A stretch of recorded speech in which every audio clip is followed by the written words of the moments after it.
Special edition തുടങ്ങുന്നു. ഇക്കുറി കോൺഗ്രസിന് പ്രതിപക്ഷത്തിരിക്കേണ്ടി വരുമെന്ന് പി സി ചാക്കോ. ചാക്കോ ചാക്കിലാക്കിയത് ആരെ? പ്രധാന വാർത്തകൾ. ദേശീയ രാഷ്ട്രീയം കോൺഗ്രസിന് അനുകൂലമല്ലെന്ന് പി സി ചാക്കോ. അഴിമതിയെ പ്രതിരോധിക്കുന്നതിൽ കോൺഗ്രസ് പരാജയപ്പെട്ടു. ചാക്കോയുടെ പ്രസ്താവനയോട് യോജിപ്പില്ലെന്ന് K P C C president V M Sudheeran. B J പിയിൽ മോദിയുടെ സീറ്റിനെ ചൊല്ലിയുള്ള തർക്കം തുടരുന്നു. അരുൺ ജെയ്റ്റ്ലിയെ അമൃത്സറിൽ മത്സരിപ്പിക്കാനുള്ള തീരുമാനത്തിൽ നവ്ജോത് സിംഗ് സിദ്ധുവിന് പ്രതിഷേധം. വാരണാസിയെ ചൊല്ലി യു പിയിലെ സ്ഥാനാർത്ഥി പ്രഖ്യാപനം ഇനിയുമായില്ല. അനുഗ്രഹം തേടിയെത്തിയ ഡീൻ കുര്യാക്കോസിന് ഇടുക്കി ബിഷപ്പിന്റെ പരസ്യ ശകാരം.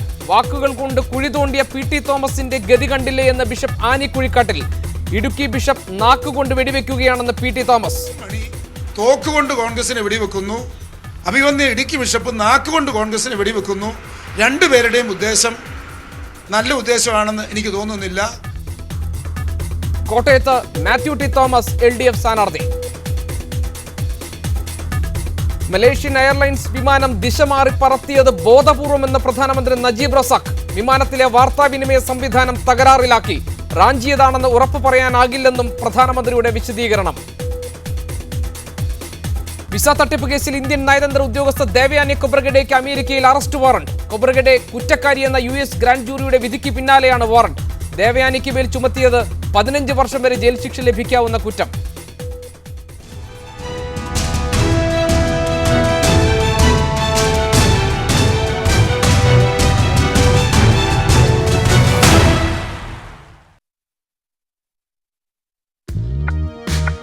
Aston India Vote 2014 brought to you by Aston Realtors.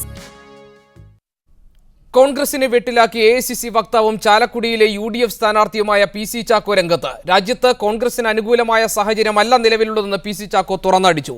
ആഴ്ചയിൽ ഒരിക്കലെങ്കിലും മാധ്യമപ്രവർത്തകരെ കാണണമെന്ന് കോൺഗ്രസ് നേതൃത്വം പ്രധാനമന്ത്രി മൻമോഹൻ സിംഗിനോട് ആവശ്യപ്പെട്ടിരുന്നുവെങ്കിലും അത് സംഭവിച്ചില്ലെന്നും ചാക്കോ പറഞ്ഞു. Indian situation is not in favour of Congress. അതുകൊണ്ട് ഇന്ത്യൻ സിറ്റുവേഷനകത്ത് we are facing an adverse situation. അതിൻ്റെ റിസൾട്ട് എന്തായിരിക്കും എന്നുള്ളത് അൺപ്രഡിക്റ്റബിളാണ്. 2 ആഴ്ചയിലൊരിക്കൽ, കഴിയുമെങ്കിൽ ആഴ്ചയിലൊരിക്കൽ പ്രധാനമന്ത്രി പ്രസ് കോൺഫറൻസ് നടത്തണമെന്ന് തീരുമാനിച്ചു. ഞങ്ങൾ പ്രധാനമന്ത്രിയുടെ അത്രയും ഇൻ്റലിജൻ്റ് ആയിട്ടുള്ള, അത്രയും മാക്രോ ഇക്കണോമിക് മാനേജ്മെൻറ്റൽ എക്സ്പെർട്ടൈസുള്ള ഒരാൾ ലോകത്തിലില്ല. വേൾഡ് ഹെഡ് ഓഫ് സ്റ്റേറ്റ്സ് ഒന്ന് കാത്തു നിൽക്കുകയാണ് ഒരാഴ്ച. ഒരു പ്രിസ്ക്രിപ്ഷൻ ഒരു ഡോക്ടറെ അടുത്ത് നമ്മൾ പോകുന്ന പോലെ മാക്രോ എക്കണോമിക് മാനേജ്മെൻറ്റിനെ കുറിച്ച് കൺസൾട്ട് ചെയ്യാൻ. പക്ഷേ അദ്ദേഹം സംസാരിക്കാറില്ല, വളരെ അപൂർവമേ സംസാരിക്കാറുള്ളൂ. ഞങ്ങളൊക്കെ ക്ഷമ കെട്ട് പറഞ്ഞു അദ്ദേഹം ആഴ്ചയിൽ ഒരിക്കലെങ്കിലും പത്രക്കാരെ കാണണം. What we are doing we should say, we should get the advantage. Unfortunately അങ്ങനെ നമുക്കൊരു അഡ്വാൻറ്റേജ് കിട്ടാൻ കഴിഞ്ഞിട്ടില്ല എന്നുള്ളതുകൊണ്ട്, ചെയ്ത കാര്യങ്ങൾ ജനങ്ങളെ ബോധ്യപ്പെടുത്താൻ കഴിയാത്തതുകൊണ്ടും നെഗറ്റീവായിട്ടുള്ള പബ്ലിസിറ്റി ഞങ്ങളെ ശ്വാസം മുട്ടിക്കുന്നത് കൊണ്ടും അനുഭവിക്കുന്ന ഒരു ദുര്യോഗമാണ് ഇന്നത്തെ UPA നേരിടുന്ന ഏറ്റവും വലിയ അൺസർട്ടനിറ്റി. ഒരു പാർലമെൻറ്റേറിയൻ്റെ വർക്ക് എന്ന് പറയുന്നത് ഓപ്പോസിഷൻ വളരെ നന്നായിട്ട് എൻജോയ് ചെയ്തു. BJP ഒക്കെ എത്ര നന്നായിട്ട് സ്കോർ ചെയ്യുന്നുണ്ടല്ലേ ഓപ്പോസിഷനിലേക്ക് ആളുകൾ. അപ്പോൾ ഓപ്പോസിഷൻ എന്ന് പറയുന്നത് നമ്മുടെ പാർലമെൻ്ററി സംവിധാനത്തിൽ ഒരു മോശപ്പെട്ട കാര്യമൊന്നുമല്ല. അതേസമയം ചാക്കോയുടെ പ്രസ്താവനയോട് യോജിക്കാനാകില്ലെന്ന് KPCC പ്രസിഡന്റ് VM സുധീരൻ വ്യക്തമാക്കി. UDFുമായി ബന്ധപ്പെട്ട ഒരാളിൽ നിന്ന് ഇത്തരം പ്രസ്താവന ഉണ്ടാകാൻ പാടില്ലായിരുന്നു. രാജ്യത്ത് UPAക്ക് അനുകൂലമായ സാഹചര്യമാണ് നിലവിലുള്ളതെന്നും VM സുധീരൻ പറഞ്ഞു. ചാക്കോ അങ്ങനെ പറഞ്ഞു, അല്ലെങ്കിൽ പറഞ്ഞത് ഏത് സാഹചര്യത്തിലാണെന്ന് എനിക്ക് അറിഞ്ഞുകൂടാ. ആശയക്കുഴപ്പങ്ങളോ അവ്യക്തതയോ ഉള്ള കാര്യങ്ങൾ ഒരാളിൽ നിന്നും വരാൻ പാടില്ല. ഏതായാലും മാധ്യമങ്ങളിൽ അങ്ങനെ വന്നിട്ടുണ്ടെങ്കിൽ അതിനോട് എനിക്ക് യോജിപ്പില്ല. ഈ വിഷയം ചർച്ച ചെയ്യാൻ കോൺഗ്രസിന്റെ മാത്യു കുഴൽനാടൻ എറണാകുളത്ത്, BJPയുടെ ജോർജ് കുര്യനും ഒപ്പം തന്നെ ഫോർവേഡ് ബ്ലോക്കിന്റെ G ദേവരാജനും തിരുവനന്തപുരം സ്റ്റുഡിയോയിൽ തയ്യാറാണ്. മാധ്യമ നിരീക്ഷകൻ KJ ജേക്കബ് ഈ ചർച്ചയിൽ എറണാകുളത്ത് നിന്ന് പങ്കെടുക്കും. ആദ്യം ശ്രീ മാത്യു കുഴൽനാടൻ, താങ്കൾ ടെലിഫോണിലാണ്. ശ്രീ മാത്യു കുഴൽനാടൻ, താങ്കളെ ഞാൻ ചോദ്യത്തിലേക്ക് വരാം. അതിനു മുൻപ് താങ്കളെ എറണാകുളത്ത് ഞങ്ങൾ പ്രതീക്ഷിച്ചിരുന്നു. താങ്കൾ എത്തിയില്ലല്ലോ സ്റ്റുഡിയോയിൽ. ഞാൻ ആദ്യമായി ക്ഷമാപണം നടത്താൻ ആഗ്രഹിക്കുകയാണ്. ഞാൻ ഒരു കാരണവശാലും നേരത്തെ മാറ്റുന്ന പതിവില്ല. പക്ഷേ ഗുരുതരമായ ബ്ലോക്ക് ഇപ്പം 45 മിനിറ്റോളമായിട്ട് ഞാൻ ബ്ലോക്കിൽപ്പെട്ട് കിടക്കുകയാണ്. But still I am on the way. I may reach. ഞാൻ എത്താൻ പറ്റുകയാണ് നിർത്തും. പക്ഷേ ഞാൻ സമയമായി തുടങ്ങേണ്ട സമയമായതുകൊണ്ട് ഞാൻ ഫോണിൽ അവൈലബിൾ. ഇന്നത്തെ ചർച്ചയിൽ ഏറ്റവും കൂടുതൽ വിശദീകരണം നൽകേണ്ട വ്യക്തി താങ്കളാണ് ശ്രീ മാത്യു കുഴൽനാടൻ. കാരണം തെരഞ്ഞെടുപ്പ് അടുത്ത് വന്നിരിക്കുന്ന സമയത്ത് ദേശീയ തലത്തിൽ കോൺഗ്രസിന് പരാജയമുണ്ടാകും എന്ന് വ്യക്തമായി തന്നെ സൂചിപ്പിക്കുന്ന തരത്തിലുള്ള പരാമർശങ്ങളാണ് AICC വക്താവും ഇപ്പോൾ കോൺഗ്രസിന്റെ UDFന്റെ സ്ഥാനാർത്ഥിയുമായ ശ്രീ PC ചാക്കോയിൽ നിന്നുണ്ടായിട്ടുള്ളത്. അതിൽ അദ്ദേഹം പറയുന്നത് ദേശീയ തലത്തിൽ കോൺഗ്രസിന് അനുകൂലമായ സാഹചര്യമല്ല ഇപ്പോഴുള്ളത് എന്നാണ്. മറ്റൊന്ന്, ഇപ്പോഴത്തെ സാഹചര്യത്തിൽ കോൺഗ്രസ് പ്രതിപക്ഷത്തിരിക്കാനാണ് സാധ്യത. മറ്റൊന്ന്, പാർട്ടിക്ക് പ്രതിപക്ഷ നിരയിൽ ഇരിക്കേണ്ടി വന്നാൽ മികച്ച പാർലമെന്റേറിയന്മാർ ഉണ്ടാകണം എന്നതുകൊണ്ടാണ് കോൺഗ്രസ് നേതൃത്വം തന്നെ സ്ഥാനാർത്ഥിയാക്കിയത്, താൻ ഉൾപ്പെടെയുള്ള നേതാക്കളെ സ്ഥാനാർത്ഥിയാക്കിയത്. ഭരിക്കുന്നതിലും നല്ലത് പ്രതിപക്ഷത്തിരിക്കുന്നതാണ്. ഒരു യുദ്ധം തുടങ്ങുന്നതിന് മുൻപേ ഈ യുദ്ധത്തിൽ നമ്മൾ തോൽക്കുമെന്ന് അതിനെ നയിക്കുന്ന നായകന്മാരിൽ പ്രധാനപ്പെട്ടവർ പറയുന്നത് ഒപ്പമുള്ളവരുടെ ആത്മവിശ്വാസം കെടുത്താൻ മാത്രമേ ഉപകരിക്കൂ. എന്തുകൊണ്ടാണ് PC ചാക്കോ ഇങ്ങനെ പറഞ്ഞത്? ഞാനിപ്പോ പറഞ്ഞ ഇതിനോട് പൂർണ്ണമായിട്ടും ഞാൻ യോജിക്കുന്നില്ല. ചാക്കോ PC ചാക്കോയുടെ പത്രസമ്മേളനത്തിന്റെ ഒരു ചെറിയ ഇത് എനിക്കും കാണാൻ കഴിഞ്ഞിരുന്നു. അതിൽ അദ്ദേഹം പറഞ്ഞ വാക്കുകളിൽ നമ്മള് പിക്ക് ആൻഡ് ചൂസ് ചെയ്തെടുത്താൽ വേണമെങ്കിൽ ഇങ്ങനെ കൺസ്ട്രക്ട് ചെയ്യാമെന്നേ ഉള്ളൂ. പക്ഷെ ഒരു ഇന്ററാക്ഷൻ നടക്കുമ്പോ ഒരു ലാർജർ സെൻസിൽ നമ്മൾ പറയുന്ന കാര്യം, അതിനുവേണ്ടി ചില കാര്യങ്ങൾ പറയുമ്പോൾ അതിന്റെ അങ്ങനെ പിക്ക് ആൻഡ് ചൂസ് ചെയ്താൽ വളരെ അബ്സ്ട്രാക്ട് ആക്കി എടുത്തു കഴിഞ്ഞാൽ വളരെ വ്യത്യസ്തമായി തോന്നാം. പക്ഷെ ചാക്കോ ഒരിക്കലും ഇത് ഈ അർത്ഥത്തിൽ മീൻ ചെയ്ത് പറഞ്ഞതല്ല എന്നാണ് ഞാൻ മനസ്സിലാക്കുന്നത്. പക്ഷെ പുള്ളിയുടെ സംസാര മധ്യേ അങ്ങനെ പരാമർശം ഉണ്ടായിരുന്നു.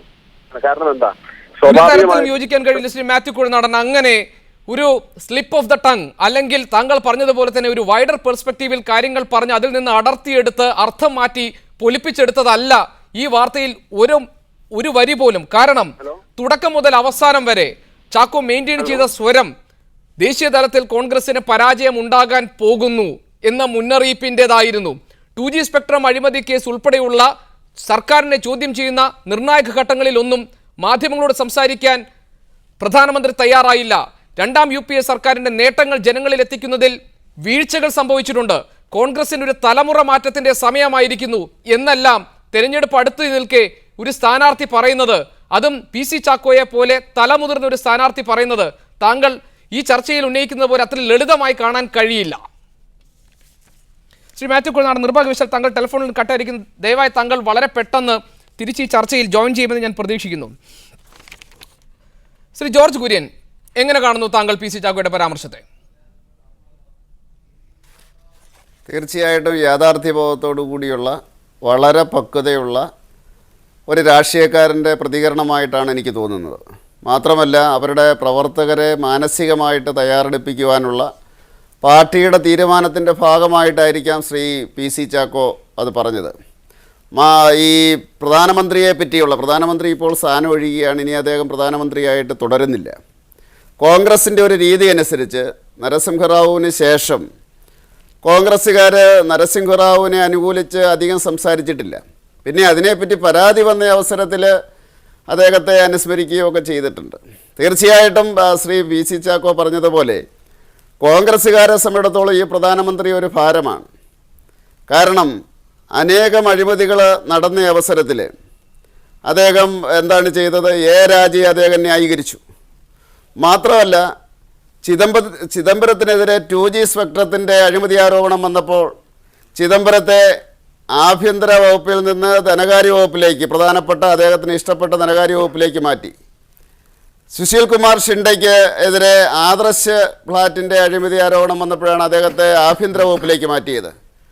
അതുപോലെ തന്നെ സൽമാൻ ഖുർഷിദിനെതിരെ അദ്ദേഹത്തിൻ്റെ NGOയിൽ അദ്ദേഹം 76 ലക്ഷം രൂപയുടെ അഴിമതി കാണിച്ചു എന്ന് പറഞ്ഞപ്പോൾ അദ്ദേഹത്തെ നേരെ വിദേശകാര്യ വകുപ്പ് മന്ത്രിയാക്കി. ശശി തരൂരിനെതിരെ വ്യക്തിപരമായിട്ടുള്ള ആരോപണം വന്നപ്പോൾ അദ്ദേഹത്തെ പ്രധാനമന്ത്രി മാത്രമല്ല കോൺഗ്രസിൻ്റെ വക്താവുമാക്കി. ഈ രീതിയിൽ മാത്രമല്ല, പ്രധാനമന്ത്രി അഴിമതിക്കാരനാണ് എന്നുള്ള ഒരു അവസരം വന്ന അവസരത്തിൽ കോൺഗ്രസ്സുകാർ മുഴുവൻ പ്രധാനമന്ത്രിയെ ന്യായീകരിച്ചു. അവസാനം സുപ്രീം കോടതിയിൽ തെറ്റുപറ്റി എന്ന് പറയേണ്ടി വന്നു. ശ്രീ ജോർജ് കുര്യൻ, താങ്കൾ പറയുന്നത് പോലെ പ്രധാനമന്ത്രി ഒരു ഭാരമാണ് എന്നൊന്നും PC ചാക്കോ പറഞ്ഞിട്ടില്ല. അദ്ദേഹം പറഞ്ഞത് രണ്ടാം UPA സർക്കാരിന്റെ നേട്ടങ്ങൾ ജനങ്ങളിൽ എത്തിക്കുന്നതിന് സാധിച്ചിട്ടില്ല. മാധ്യമങ്ങളോട് 2G സ്പെക്ട്രം ഉൾപ്പെടെ താങ്കൾ ചൂണ്ടിക്കാണിച്ച വിവാദ വിഷയങ്ങളിലെല്ലാം ചോദ്യങ്ങളും സംശയങ്ങളും സർക്കാരിന് നേരെ ഉണ്ടായപ്പോൾ ഒരു വിശദീകരണം മാധ്യമങ്ങൾക്ക് നൽകാൻ പ്രധാനമന്ത്രി കൂട്ടാക്കിയില്ല. അദ്ദേഹം ഒരു മൗനിയായിരുന്നു. ഞങ്ങൾ ഏറെ നിർബന്ധിച്ച ശേഷമാണ് അദ്ദേഹം അതിന് തയ്യാറായതെന്നാണ് PC ചാക്കോ പറഞ്ഞത്. താങ്കൾ പറഞ്ഞു പക്വമതിയായ ഒരു രാഷ്ട്രീയക്കാരന്റെ നിരീക്ഷണവും വിലയിരുത്തലും എല്ലാമായി. പക്വമതികളായ രാഷ്ട്രീയക്കാർ എന്തുകൊണ്ടാണ് BJPക്ക് ഇല്ലാതെ പോകുന്നത്? BJPക്ക് പ്രധാനമന്ത്രി സ്ഥാനാർത്ഥി എവിടെ മത്സരിക്കണം എന്നത് സംബന്ധിച്ചുള്ള ആശയക്കുഴപ്പം ഇതുവരെ തീർന്നിട്ടില്ല. പല തട്ടിൽ അടി നടക്കുകയാണ് പാർട്ടിക്കകത്ത്. തെരഞ്ഞെടുപ്പ് സമിതി യോഗം 3-4 വട്ടമായി ചേരുന്നു. ഇപ്പോഴും ഒരു തീരുമാനത്തിലെത്താൻ BJPക്ക് കഴിഞ്ഞിട്ടില്ല. സ്വന്തം പാളയത്തിൽ ഇത്രയധികം പട നടക്കുമ്പോഴാണ് താങ്കൾ കോൺഗ്രസിലെ പക്വമതിയായ രാഷ്ട്രീയക്കാരനെ പുകഴ്ത്തുന്നത്, ശ്രീ ജോർജ് കുര്യൻ? അത് കോൺഗ്രസിന്റെ മാനസികാവസ്ഥയിൽ BJPയെ നോക്കിക്കാണുന്നതുകൊണ്ടാണ്. ഇന്ത്യൻ രാഷ്ട്രീയത്തിൽ കോൺഗ്രസ്, അതുപോലെ തന്നെ Samajwadi party, DMK, ADMK, Mamata ബാനർജിയുടെ പാർട്ടി, ശിവസേന, അകാലിദള് എല്ലാം തന്നെ കുടുംബ പാർട്ടികളോ വ്യക്തിയുടെ പാർട്ടിയോ ആണ്. അതിൻ്റെ അകത്ത് നേതാവ് പറഞ്ഞു കഴിഞ്ഞാൽ പിന്നെ മാറ്റമില്ല. BJP എന്ന് പറയുന്നത് ജനാധിപത്യ പാർട്ടിയാണ്. ആ ജനാധിപത്യ പാർട്ടിയിലാണ് എൽക്ക് വഡ്വാനി ഇപ്പോൾ പിടിവലി കൂടുന്നത്. വാരണാസി മത്സരിക്കാൻ പ്രധാനമന്ത്രി സ്ഥാനാർത്ഥിയെ നിങ്ങൾ തെരഞ്ഞെടുത്ത നരേന്ദ്രമോദിക്ക് ആ സീറ്റ് നൽകില്ല എന്ന് മുരളി മനോഹർ ജോഷി വാശി പിടിക്കുന്നത്. ഇപ്പോൾ രണ്ടുപേരും മത്സരരംഗത്ത് വേണ്ട എന്ന് RSS തീരുമാനിച്ചു എന്ന വിവരങ്ങൾ പുറത്തു വരുന്നു. നവ്ജോത് സിംഗ് സിദ്ധു അമൃത്സറിൽ അദ്ദേഹത്തിന്റെ സീറ്റ് നിഷേധിക്കപ്പെട്ടിരിക്കുന്നു. ഞാൻ മത്സരിക്കാനില്ല എന്ന് പറയുന്നു. ഇതെല്ലാം BJPയിൽ നടക്കുന്നുണ്ട്. അത് ജനാധിപത്യപരമായിട്ടുള്ളൊരു പാർട്ടിയിൽ തീർച്ചയായിട്ടും അതൊക്കെ തന്നെ നടക്കും. യാതൊരു സംശയവും വേണ്ട. കാരണം ഞാനാണ് രാജാവ്, എനിക്ക് ഈ സീറ്റ് വരണമെന്ന് പറഞ്ഞു കഴിഞ്ഞാൽ ഒരു ജനാധിപത്യ പാർട്ടിയിൽ കോൺഗ്രസിലെ പോലെ ആരും സമ്മതിക്കില്ല. അവിടെ രാജ്ഞിയും രാജകുമാരനുമുണ്ട്. ഭാരതീയ ജനതാ പാർട്ടിയിൽ എല്ലാവരും കൂടെ കൂടിയിരുന്നിട്ട് തീരുമാനിക്കും ആര് എവിടെ മത്സരിക്കണമെന്ന്. അവസാനം അത് പ്രഖ്യാപിച്ചു കഴിയുമ്പോൾ യാതൊരു പ്രശ്നവും ഉണ്ടാവില്ല. പ്രധാനമന്ത്രി സ്ഥാനാർത്ഥിയെ ഞാൻ തിരിച്ചു വരാം, ദയവായി തുടരൂ ശ്രീ ജോർജ് കുര്യൻ. ഫോർവേഡ് ബ്ലോക്കിന്റെ G. ദേവരാജൻ. ശ്രീ ദേവരാജൻ, മാത്യു കുഴൽനാടൻ ഇന്ന് PC ചാക്കോ പറഞ്ഞ കാര്യങ്ങളിൽ തെറ്റായ ഒന്നും കാണുന്നില്ല. അതിൽ അദ്ദേഹം പറയുന്നത് വാക്കുകളും വാചകങ്ങളും അടർത്തിയെടുക്കുമ്പോൾ ഉണ്ടാകുന്ന അർത്ഥഭ്രംശങ്ങളാണ് സംഭവിച്ചിട്ടുള്ളതെന്നാണ്. താങ്കൾ അതിനോട് യോജിക്കുന്നുണ്ടോ? ഒന്ന്. ജോർജ് കുര്യൻ പറയുന്നു കോൺഗ്രസിനേക്കാൾ വിശാലമായ ജനാധിപത്യം BJPക്കകത്തുള്ളത് കൊണ്ടാണ് ഇപ്പോൾ ഈ പ്രശ്നങ്ങളെല്ലാം ഉയർന്നു വരുന്നതെന്ന്. ഫോർവേഡ് ബ്ലോക്കിന്റെ നേതാവ്, ദേശീയ രാഷ്ട്രീയത്തിലെ ചലനങ്ങൾ നിരീക്ഷിക്കാനും മനസ്സിലാക്കാനും കഴിയുന്ന ശ്രീ ദേവരാജൻ, താങ്കൾ എങ്ങനെ ഈ കാര്യങ്ങളെ കാണുന്നു? കോൺഗ്രസിൻ്റെ എൻ്റെ പ്രിയപ്പെട്ട സുഹൃത്ത് മാത്യു കുഴൽനാടൻ പറഞ്ഞത് നമുക്ക് അംഗീകരിച്ചു കൊടുക്കാൻ കഴിയുന്നൊരു വാദമല്ല. കാരണം ശരി, PC ചാക്കോ എന്ന് അഭിപ്രായപ്പെട്ടിട്ടുള്ളത് കഴിഞ്ഞ കുറേ ദിവസങ്ങളായി ഈ രാജ്യത്തെ പ്രതിപക്ഷ പ്രസ്ഥാനങ്ങൾ, വിശിഷ്യായ ഇടതുപക്ഷ പാർട്ടികൾ പറയുന്നൊരു കാര്യം തന്നെയാണ്. കാരണം കോൺഗ്രസിന് തിരിച്ചിനി അധികാരത്തിൽ വരാൻ കഴിയില്ല. ഇന്ന് തന്നെ നിങ്ങളടക്കമുള്ള മാധ്യമങ്ങൾ റിപ്പോർട്ട് ചെയ്തിട്ടുള്ളൊരു വാർത്തയുണ്ട്. ഏതാണ്ട് 1 ഡസനോളം മന്ത്രിമാർ, കോൺഗ്രസിൻ്റെ മന്ത്രിമാർ മത്സരിക്കാൻ തയ്യാറല്ല എന്ന് പറഞ്ഞുകൊണ്ട് തെരഞ്ഞെടുപ്പ് രംഗത്ത് നിന്ന് ഒളിച്ചോടുന്നൊരു സാഹചര്യമാണ് നമ്മുടെ മുമ്പിലുള്ളത്.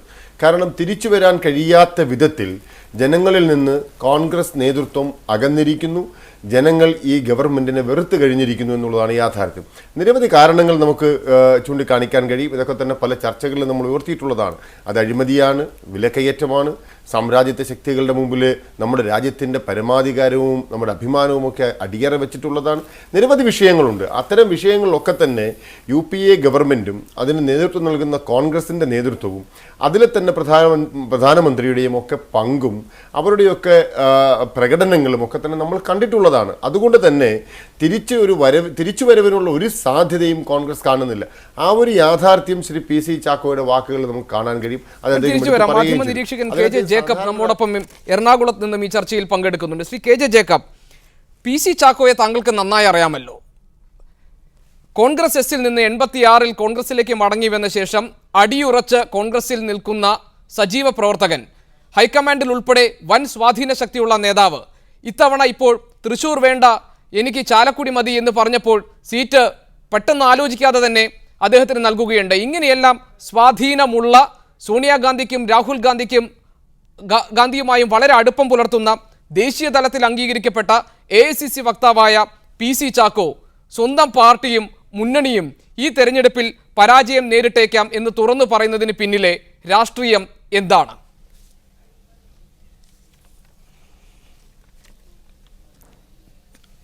ബഹുമാനപ്പെട്ട ചാക്കോ ഒരു അപ്രിയ സത്യം പറഞ്ഞു എന്ന് വേണം മനസ്സിലാക്കാൻ. അതിന് നമ്മളെല്ലാവരും അദ്ദേഹത്തെ അഭിനന്ദിച്ചേ പറ്റൂ. കോൺഗ്രസിൻ്റെ രാഷ്ട്രീയത്തിൽ ചാക്കോയ്ക്ക് ഇപ്പോൾ മാത്രമല്ല പ്രാമാണ്യമുള്ളത്. ചാക്കോ ഏറ്റവും അടിസ്ഥാന തലങ്ങളിൽ നിന്ന് പ്രവർത്തിച്ച് KSUവിലും യൂത്ത് കോൺഗ്രസ്സിലും ഒക്കെ പ്രവർത്തിച്ച് നേതാവായ ഒരാളാണ്. എന്ന് പറഞ്ഞാൽ ഏറ്റവും ഗ്രാസ് റൂട്ട് ലെവലിൽ ചലനങ്ങൾ മനസ്സിലാക്കാൻ കഴിയുന്ന രാഷ്ട്രീയക്കാരിൽ ഒരാൾ കൂടിയാണ് ചാക്കോ. അപ്പോൾ ചാക്കോ പറയുന്നത് വെറുതെ ഒരു സ്ലിപ്പ് ഓഫ് ടങ്ങുമായിട്ട് നമുക്ക് കണക്കാക്കാൻ പറ്റില്ല. പക്ഷേ ഒരു കാര്യം ചാക്കോ പറയാതെ പറഞ്ഞൊരു കാര്യമുണ്ട്. ചാക്കോ ഈ JPCയുടെ തലവനായിരുന്നു എന്നുള്ളത് മാത്രമല്ല, ചാക്കോ AICCയുടെ വക്താവ് കൂടിയാണ്. AICC വക്താവായിരുന്ന ചാക്കോയ്ക്ക് പറയാൻ മാത്രമൊന്നും രണ്ടാം UPA സർക്കാരിൻ്റെ ഭരണത്തിലില്ലായിരുന്നു എന്നൊരു കാര്യമാണ് ചാക്കോ പറയാതെ പറഞ്ഞത്. ഒന്നാം UPA സർക്കാർ അതിന് ഭരണത്തിന് ശേഷം 2009 ഇലക്ഷനെ നേരിടുമ്പോൾ അവരുടെ കയ്യിൽ വളരെ കൃത്യമായി ചില കാര്യങ്ങൾ, ചില നേട്ടങ്ങൾ ജനങ്ങളോട് പറയാനുണ്ടായിരുന്നു. ഏറ്റവും പ്രധാനപ്പെട്ട ഒരു നേട്ടമായിരുന്നു ഗ്രാമീണ തൊഴിലുറപ്പ് പദ്ധതി. ഇപ്പോൾ അതിന് ചില അപജയങ്ങൾ സംഭവിച്ചിട്ടുണ്ടെങ്കിലും വ്യക്തിപരമായി സ്വതന്ത്ര ഇന്ത്യയിൽ ഞാൻ കണ്ടിട്ടുള്ള ഏറ്റവും വലിയ ജനപക്ഷ പദ്ധതിയായിരുന്നു അത്. ഏറ്റവും സാധാരണക്കാരായ സർക്കാരിൻ്റെ മറ്റു പദ്ധതികൾ എത്തിപ്പെടാത്ത ആൾക്കാരുടെ കൈകളിലേക്ക് പണം എത്തിച്ചു കൊടുക്കാനുള്ള വലിയ വിപ്ലവകരമായ ഒരു പദ്ധതി ആ സർക്കാർ നടപ്പാക്കുകയുണ്ടായി. അതുപോലെ തന്നെ റൈറ്റ് ടു ഇൻഫർമേഷൻ ആക്ട്, അഴിമതിക്കെതിരെ ഏറ്റവും വലിയ ഒരു ആയുധമായിട്ട് ഇപ്പോഴും അത് നമ്മുടെ ഇടയിലുണ്ട്. രണ്ടാം UPA സർക്കാരിന് ഇത്തരം കാര്യങ്ങൾ ഇല്ലാതെയായിപ്പോയി. എന്തുകൊണ്ട് എന്ന് ചോദിക്കുമ്പോഴാണ് ചാക്കോ പറഞ്ഞൊരു കാര്യമുണ്ട്, അഴിമതിക്കെതിരെ വേണ്ട വിധത്തിൽ പാർട്ടിക്ക് ഡിഫെൻഡ് ചെയ്യാൻ പറ്റിയില്ല എന്ന്. പറ്റാത്ത വിധത്തിൽ വലിയ അഴിമതിയാണ് നടന്നത്. കാരണം അഴിമതി നടന്നതെന്ന് മാത്രമല്ല, അത് സർക്കാരിൻ്റെ പ്രകടനത്തെ ബാധിക്കത്തക്ക വിധത്തിൽ, നമ്മുടെ രാജ്യത്തിൻ്റെ സമ്പദ്ഘടനയെ ബാധിക്കത്തക്ക വിധത്തിൽ അഴിമതികളാണ് നടന്നത്. ഞാൻ ഉദാഹരണം പറയാം. 2 വലിയ അഴിമതി നമ്മൾ പറയുന്നത്, ഒന്ന് ഗ്യാസിൻ്റെ കാര്യത്തിലുള്ളത്, ഒന്ന് കൽക്കരി കുംഭകോണം. ഇതിനെക്കുറിച്ചുള്ള കേസുകളൊക്കെ നടക്കുന്നുണ്ട്. ഞാൻ ആ ഭാഗത്തേക്കല്ല കിടക്കുന്നത്. അത് നമ്മുടെ രാജ്യത്തിൻ്റെ സമ്പദ്ഘടനയിൽ ഉണ്ടാക്കിയ വലിയ ഇമ്പാക്റ്റിനെ കുറിച്ചാണ് എനിക്ക് പറയാനുള്ളത്. പല കണക്കുകളുണ്ട്, എങ്കിലും നമ്മുടെ രാജ്യത്തെ സാധാരണഗതിയിലുള്ള സാമ്പത്തിക വിദഗ്ധർ അംഗീകരിക്കുന്ന ഒരു കാര്യമുണ്ട്. ഏകദേശം 40,000 മെഗാവാട്ട് പവർ പ്രോജക്റ്റ് ഇന്ത്യയിൽ വെറുതെ കിടപ്പുണ്ട്. 40,000 മെഗാവാട്ട് എന്ന് പറഞ്ഞാൽ പ്രേക്ഷകർക്ക് എളുപ്പത്തിൽ മനസ്സിലാക്കാൻ വേണ്ടി ഞാൻ പറയാം, ഇടുക്കി പദ്ധതി എന്നുള്ളത് 700 മെഗാവാട്ടാണ്. അപ്പോൾ അതിൻ്റെ 60-70 ഇരട്ടി വലിപ്പത്തിലുള്ള പദ്ധതികൾ ഇന്ത്യയുടെ പല ഭാഗത്തായിട്ട് വെറുതെ കിടക്കുകയാണ്. അവർക്ക് ഗ്യാസ് ഇല്ല, അല്ലെങ്കിൽ കൽക്കരിയില്ല. ഇതൊക്കെ പ്രൊഡ്യൂസ് ചെയ്യാൻ വേണ്ടിയിട്ട് കൽക്കരി കുഴിച്ചെടുക്കാനും ഗ്യാസ് കുഴിച്ചെടുക്കാനും ഒക്കെ സ്വകാര്യ കമ്പനികളെ ഏർപ്പെടുത്തിയതാണ്. ഞാനൊന്ന് ഇടപെടട്ടെ. താങ്കൾ പറഞ്ഞു മുഴുമിപ്പിക്കാൻ ഒരുങ്ങുന്നതായി ഞാൻ മനസ്സിലാക്കുന്നത്, PC ചാക്കോ പറയുന്നത് പോലെ ജനങ്ങളിലേക്ക് എത്താത്തതും അല്ലെങ്കിൽ ജനങ്ങളിലേക്ക് എത്തിക്കാൻ ശ്രമിക്കാത്തതുമായി എടുത്തു പറഞ്ഞ രണ്ടാം UPA സർക്കാരിൻ്റെ പ്രധാന നേട്ടങ്ങൾ എന്ന് പറയാൻ ഒന്നും തന്നെയില്ല. കോൺഗ്രസ് പിന്തുടർന്ന തെറ്റായ സാമ്പത്തിക നയങ്ങളും അതിൻ്റെ ഭാഗമായി ഉണ്ടായിട്ടുള്ള വൻ അഴിമതിയും കോൺഗ്രസിന്റെ പ്രതിച്ഛായ കളങ്കപ്പെടുത്തിയിരിക്കുന്നു. അത് ഈ തെരഞ്ഞെടുപ്പിൽ തിരിച്ചടിയാകാൻ പോകുന്നു. ഇങ്ങനെയല്ലേ താങ്കൾ പറയാൻ ഉദ്ദേശിച്ചത്? അതാണ് ശ്രീ മാത്യു കുഴൽനാടൻ, താങ്കളുടെ മറുപടി. സമ്പദ്ഘടന ശ്രീ കുഴൽനാടൻ മറുപടി പറയും. ശ്രീ മാത്യു കുഴൽനാടൻ മറുപടി ഉണ്ടോ? തീർച്ചയായിട്ടും. എക്സ്ട്രീംലി സോറി, ഞാൻ എത്താൻ പറ്റാത്തതുകൊണ്ട് ഇടയ്ക്കിടയ്ക്ക് ലൈൻ ഡിസ്കണക്ട് ആവുന്നുണ്ട്.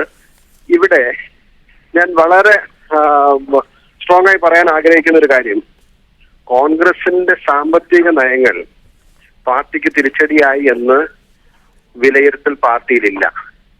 2, കോൺഗ്രസിന്റെ സാമ്പത്തിക നയങ്ങൾ ഈ രാജ്യത്ത് വികസനവും വളർച്ചയും ഉണ്ടാക്കിയെന്ന് വളരെ അഭിമാനത്തോടും ആത്മവിശ്വാസത്തോടും കൂടി പറയാൻ ഞങ്ങൾക്ക് കഴിയും.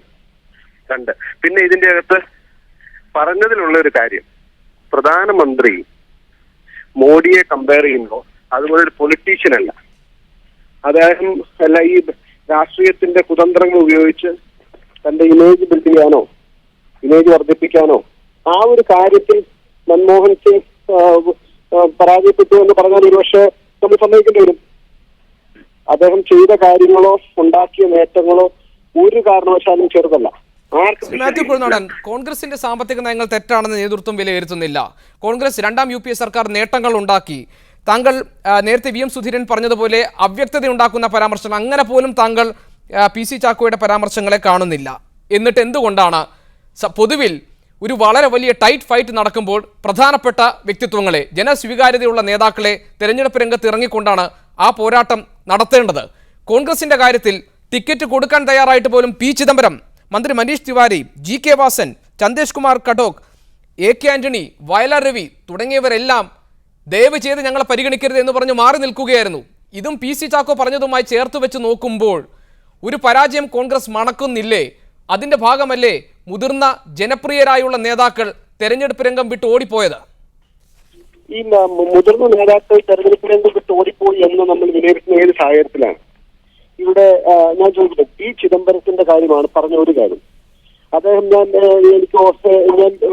ഉറച്ചു വിശ്വസിക്കുന്നു, ഗോപീഷൻ AICC സമ്മേളനം ഫോളോ ചെയ്ത ഒരാളാണ്. അതിന്റെ അകത്ത് അന്ന് ചിദംബരം പറഞ്ഞ ഒരു കാര്യമുണ്ടായിരുന്നു. ചെറുപ്പക്കാർക്ക് കൂടുതൽ അവസരം കൊടുക്കണം, യുവാക്കളെ പാർട്ടിയിലേക്ക് കൊണ്ടുവരണം, അതിന് വേണമെങ്കിൽ മാതൃകയാകാൻ ഞാൻ തയ്യാറാണ് എന്ന്. ചിദംബരം മാറിയിട്ട് അവിടെ സ്ഥാനാർത്ഥിയാകുന്ന ആരാണ് എന്ന് നിങ്ങൾ അറിഞ്ഞോ എന്നെനിക്കറിയില്ല. അത് അറിഞ്ഞിട്ട് പറയാത്തതാണോ എന്നെനിക്കറിയില്ല. അദ്ദേഹത്തിന്റെ മകനാണ്. ഏതെങ്കിലും ഒരു അച്ഛൻ സ്വന്തം മകനെ ബലി കൊടുക്കാൻ വേണ്ടി മാറി എന്നിട്ട് മകനോട് പോകാൻ പറയുമോ? അപ്പോൾ കോൺഗ്രസ് ഭയന്നോടുകയാണ് എന്നൊരു ചിന്തയോ എന്നൊരു വിലയിരുത്തലോ ശരിയാണ് എന്ന് ഞാൻ അംഗീകരിക്കാൻ തയ്യാറല്ല. പിന്നെ എ കെ ആന്റണി മത്സരിക്കുന്ന കാര്യം ആരാണ് പറഞ്ഞത്? എ കെ ആന്റണി മത്സരിച്ചാൽ കേരളത്തിൽ ഏത് മണ്ഡലത്തിലാണ് ജയിക്കില്ലാത്തത്? ആർക്കാണ് അതിന് സംശയം? എ കെ ആന്റണി തോൽപ്പിക്കാൻ കഴിയുന്ന ഒരു CPM നേതാവിനെ കേരളത്തിൽ പറയാമോ? എ കെ ആന്റണി ഇന്ന് വളരെ ഉത്തരവാദിത്തപ്പെട്ട സംഘടനാ ചുമതല വഹിക്കുന്ന വ്യക്തിയാണ്. അദ്ദേഹം അതുമായി മുമ്പോട്ട് പോകുന്ന പാർട്ടിക്ക് അതിന്റെ ആവശ്യം അതിന് ഇവിടെ ദേശീയ തലത്തിൽ കോൺഗ്രസ് നേതൃത്വം കൊടുക്കുന്ന മുന്നണിക്ക് ഉണ്ടാകാൻ പോകുന്ന പരാജയത്തെ ഭയന്നാണെങ്കിലോ നേതാക്കൾ മത്സര രംഗത്ത് നിന്ന് മാറി നിന്നത്? അത് ആരുടെ വിലയിരുത്തലാണ് ഗോപീഷൻ? അത് നമ്മൾ തന്നെ സ്വയം പറഞ്ഞാൽ മതിയാണല്ലോ. PC ചാക്കോ പറഞ്ഞ വരികൾക്കിടയിലൂടെയാണ് ഞാൻ വായിക്കുന്നത്. ശ്രീ മാത്യു കുഴൽനാടൻ, എന്റെ വിലയിരുത്തലല്ല, ACC വക്താവ് PC ചാക്കോ പറഞ്ഞ കാര്യങ്ങളുടെ ഭാഗമായിട്ടാണ്. PC ചാക്കോ അങ്ങനെ ഒരു പരാമർശം നടത്തിയിട്ടില്ല. നേതാക്കൾ മത്സരിക്കാതിരിക്കുന്നു എന്നൊരു പരാമർശം നടത്തിയിട്ടില്ല. ഇതിന്റെ അകത്ത് മണ്ഡലം ഏതെങ്കിലും നേതാവ് മണ്ഡലം മാറുന്നതോ അല്ലെങ്കിൽ ഒന്നോ രണ്ടോ എത്ര നൂറുകണക്കിന് നേതാക്കളുള്ള പാർട്ടിയില് ഞാൻ നേരിട്ടെ ഇപ്പൊ ബാംഗ്ലൂർ സെൻട്രൽ സീറ്റിനെ സംബന്ധിച്ച് ഏതാണ്ട് 82 വയസ്സുള്ള ജാഫർ ഷെരീഫ് മുതിർന്ന നേതാവാണ്. അദ്ദേഹം വളരെ ശക്തിയായ സീറ്റ് ആവശ്യപ്പെട്ട് കൊടുക്കാൻ കഴിയുന്നില്ല പാർട്ടിക്ക്.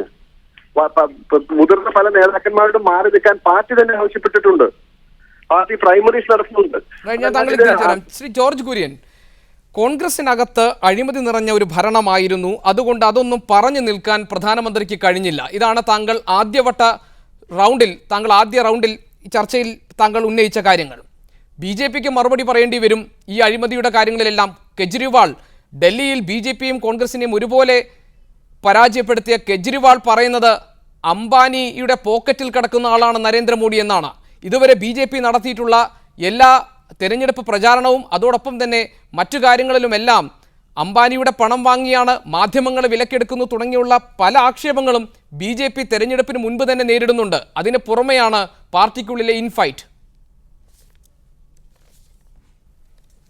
BJP സംബന്ധിച്ചിടത്തോളം വ്യക്തമായിട്ടുള്ള കണക്കിൻ്റെ അടിസ്ഥാനത്തിലാണ് പാർട്ടിയുടെ പ്രവർത്തനം നടക്കുന്നത്. ഇലക്ഷൻ കമ്മീഷൻ നിർദ്ദേശിക്കുന്ന വ്യവസ്ഥയുടെ അടിസ്ഥാനത്തിൽ പാർട്ടി കണക്ക് കൊടുക്കുന്നുണ്ട്. പക്ഷേ ഡൽഹിയിലൊന്ന് പോകണം. ആം ആദ്മി പാർട്ടി എത്ര കോടിക്കണക്കിനാണ് BJP ഭാരതം മുഴുവൻ മുടക്കുന്ന ഏതാണ്ട് അത്രയും പണം ആം ആദ്മി പാർട്ടി എല്ലാ പോസ്റ്റിലും ആം ആദ്മി പാർട്ടിയുടെ പോസ്റ്ററാണ്, അതുപോലെ ബാനറാണ്, അതുപോലെ ഫ്ലക്സാണ്. എല്ലാ സ്ഥലങ്ങളിലും ആം ആദ്മി പാർട്ടി. അവർ കഴിഞ്ഞ ജൂലൈക്ക് ശേഷം അവരുടെ വെബ്സൈറ്റിൽ കണക്കില്ലല്ലോ, ചിലവാകുന്ന കണക്കില്ലല്ലോ, വരുന്ന കണക്കിനെ പറ്റി പറയുന്നുണ്ട്. അത് ആരുടെ എവിടുന്നാണ് വരുന്നതെന്ന് ആർക്കറിയാം? ഒരുപക്ഷെ അംബാനി തന്നെയായിരിക്കും കൊടുക്കുന്നത്. അതുകൊണ്ടായിരിക്കാം അങ്ങനെ പറയുന്നത്. അതിനെപ്പറ്റി ഈ ആം ആദ്മി പാർട്ടി പറയുന്നു എന്ന് പറഞ്ഞതുകൊണ്ട് ഭാരതത്തിലെ ജനങ്ങളോട് കണക്ക്, ജനങ്ങൾക്ക് മുമ്പിൽ കണക്ക് ഭാരതീയ ജനതാ പാർട്ടി വെക്കുന്നുണ്ട് നിയമത്തിൻ്റെ അടിസ്ഥാനത്തിൽ. പിന്നെ മാത്രമല്ല PC ചാക്കോ പറഞ്ഞത് അദ്ദേഹം യാഥാർത്ഥ്യ ബോധത്തിൻ്റെ അടിസ്ഥാനത്തിൽ നടക്കാൻ പോകുന്ന കാര്യമാണ് പറഞ്ഞത്. കാരണം പ്രതിപക്ഷത്തിരിക്കുന്ന പാർട്ടിക്ക് ശക്തരായിട്ടുള്ള പാർലമെൻറ്റേറിയൻ വേണമെന്നുള്ളത് ജനാധിപത്യത്തിൻ്റെ അടിസ്ഥാന തത്വങ്ങളിലൊന്നാണ്. അതാണ് PC ചാക്കോ പറഞ്ഞത്. കോൺഗ്രസ് അധികാരത്തിൽ നിന്ന് പോകും, നരേന്ദ്രമോദി വരാൻ പോകുന്നു. അത് ഈ സന്ദേശം ഭാരതത്തിലെ ജനങ്ങൾ സ്വീകരിച്ചു കഴിഞ്ഞതാണ്, അല്ലെങ്കിൽ ജനങ്ങളിൽ നിന്ന് കോൺഗ്രസ്സുകാർക്ക് കിട്ടിക്കഴിഞ്ഞിരിക്കുന്നു. അതിനുവേണ്ടി അതുകൊണ്ട് തന്നെ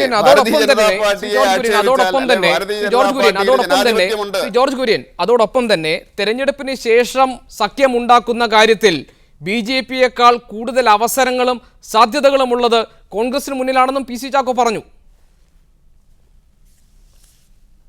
തെരഞ്ഞെടുപ്പിന് ശേഷം ഇന്ത്യയിൽ ആദ്യമായിട്ട് അടൽ ബിഹാരി വാജ്പേയിയാണ് കാണിച്ചു കൊടുത്തത് 24 പാർട്ടികളെ വെച്ചുകൊണ്ട് എങ്ങനെ ഭരിക്കാമെന്നുള്ളത്. ഒരു ഘടകകക്ഷിയും അടൽ ബിഹാരി വാജ്പേയിയെ പറ്റി മോശമായിട്ട് ഒരു വാക്ക് പോലും പറയുന്നില്ലല്ലോ. പക്ഷേ ഇപ്പോഴത്തെ കോൺഗ്രസ് പ്രധാനമന്ത്രിയെ പറ്റി ഈ ഘടകകക്ഷികൾ എന്താണ് പറയുന്നത്? അവരടുപ്പിക്കാൻ തയ്യാറല്ലല്ലോ, അവർ സഖ്യത്തിന് തയ്യാറല്ലോ, ഓടുകയല്ലേ. കോൺഗ്രസിൻ്റെ സഖ്യകക്ഷികൾ ഓടുകയാണ്, ഞങ്ങൾക്ക് കോൺഗ്രസുമായിട്ട് സഖ്യം വേണ്ട എന്ന് പറഞ്ഞുകൊണ്ട്.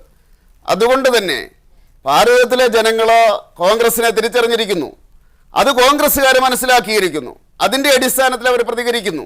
അതിലെന്താണ് അത്ഭുതമിരിക്കുന്നത്? അത് ജനാധിപത്യത്തിൻ്റെ ഭാഗം തന്നെയാണ്. തീർച്ചയായിട്ടും ഒരു ധീരമായിട്ടുള്ള ഒരു നടപടി തന്നെയാണ്, സമീപനം തന്നെയാണ് PC ചാക്കോ എടുത്തിരിക്കുന്നത്. അവരുടെ പ്രവർത്തകർക്കുള്ള മെസ്സേജ് അദ്ദേഹം കൊടുത്തു കഴിഞ്ഞിരിക്കുന്നു. തിരഞ്ഞെടുപ്പിന് ശേഷം BJP ആയിരിക്കും അധികാരത്തിൽ വരുന്നത്, കോൺഗ്രസ് പ്രതിപക്ഷത്തായിരിക്കും. ശ്രീ ജോർജ് കുര്യൻ, കോൺഗ്രസ് അധ്യക്ഷയുടെയും ഉപാധ്യക്ഷന്റെയും ഒക്കെ മണ്ഡലം ഏതാണ് എന്ന് നിർണയിച്ചു കഴിഞ്ഞു. അവരതിനു വേണ്ടിയുള്ള നീക്കങ്ങൾ നടത്തിക്കഴിഞ്ഞു, പ്രഖ്യാപനം ഉണ്ടായിക്കഴിഞ്ഞു. ഒരാഴ്ച കഴിഞ്ഞു ഇതെല്ലാം നടന്നിട്ട്. BJP-യുടേത് ഈ അടുത്ത കാലത്തെങ്ങാനും ആകുമോ? പ്രശ്നങ്ങൾ എപ്പോൾ തീരും? അത് അവരുടെ കുടുംബ പാർട്ടിയാണ്. ഇത് മോഡിയുടെയോ അദ്വാനിയുടെയോ ജോഷിയുടെയോ രാജ്നാഥ് സിംഗിൻ്റെയോ കുടുംബ പാർട്ടിയല്ല. ഇത് ഞങ്ങളുടെയൊക്കെ കൂടിയുള്ള പാർട്ടിയാണ്. അത് ഞങ്ങളൊക്കെ കൂടി തീരുമാനിക്കും. അത് കഴിഞ്ഞ് ജനങ്ങളെ അറിയിക്കും, ജനങ്ങൾ അംഗീകരിക്കും. പ്രധാനമന്ത്രി സ്ഥാനാർത്ഥിയെ നിശ്ചയിക്കുന്ന അവസരത്തിൽ ഇതൊക്കെ പറഞ്ഞില്ലേ? പ്രധാനമന്ത്രി സ്ഥാനാർത്ഥിയെ ജനങ്ങൾ അംഗീകരിച്ചില്ലേ? അതുകൊണ്ട് തന്നെ ഇത് ആരുടെയും കുടുംബ പാർട്ടിയല്ല, കുടുംബ സ്വത്തല്ല.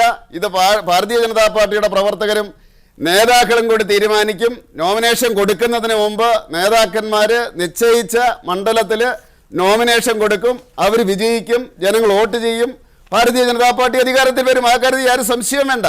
ഞാൻ തിരിച്ചു വരാം. ശ്രീ ദേവരാജൻ, ഒരു മൂന്നാം മുന്നണിയുടെ സാധ്യത ഇപ്പോൾ കോൺഗ്രസിൻ്റെ PC ചാക്കോയുടെ പരാമർശത്തോടു കൂടി ഒന്നുകൂടി തെളിഞ്ഞു വരുന്നുണ്ട് എന്ന് താങ്കൾ കരുതുന്നുണ്ടോ? അല്ല, അതിലേക്ക് വരുന്നതിന് മുമ്പ് നേരത്തെ ഗോപികൃഷ്ണനോട് ചോദിച്ച ചോദ്യത്തിന് എനിക്ക് മറുപടി പറയാൻ കഴിഞ്ഞില്ല. ഒന്ന്, ചാക്കോ പറഞ്ഞത് ഞങ്ങളൊക്കെ പറഞ്ഞുകൊണ്ടിരുന്നതും നമ്മുടെ മുമ്പിലുള്ളൊരു യാഥാർത്ഥ്യം തന്നെയാണ് ശ്രീ PC ചാക്കോ പറഞ്ഞത്. ഒന്ന്.